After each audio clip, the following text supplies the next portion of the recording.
I've definitely been one to call the Cullens dumb, and in a lot of ways they definitely are, but one of the things that makes them so dumb and ridiculous is that vampires in Twilight are actually smarter than humans, or they're supposed to be as far as their lore, and it's actually not just because of their experience or because a lot of them are old, it's the way that their brains work. It's not even just the heightened senses. So this is talked about in the books, and we can see it as well. Just the way that a vampire's brain works is just way faster and more intricate than a human's. It's like part of the transformation. This is a little bit about it in the guide. It says a vampire's physical and mental abilities far exceed those of a human being. It says their senses are similarly boosted, giving them the ability to see, hear, and smell things imperceptible to humans. Their skin is harder than granite, rendering their bodies nearly indestructible, but it also says their minds work many times faster than humans are capable of, and all vampires have perfect recall. So this comes up when we're talking about how no human can really do anything against a Twilight vampire. They're not like TVD vampires. They're very overpowered in that way. They have like none of the traditional weaknesses that vampires have. No sunlight weakness. A human could never stake them or even penetrate their skin. They could never even get close enough to try. And then even though humans technically have some weapons now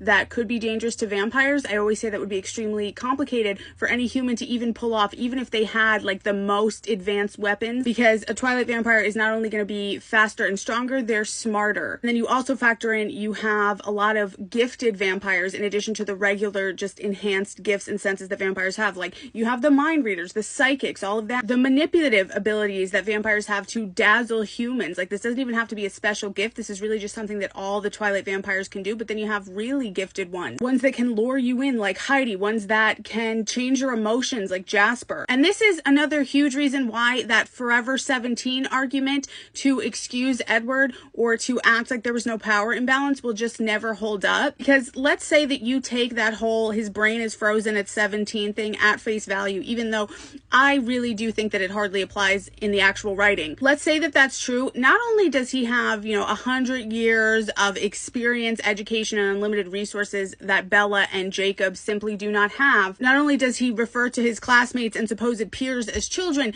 but just the way that this vampire's mind works, his mind is just on a different level than Bella's and Jacob's, in addition to all his experience and abilities. And you can see that he is always several steps ahead of both of them. But people don't want to hear that. They want to cling to, oh, his brain was frozen. His brain was never like their brains to begin with.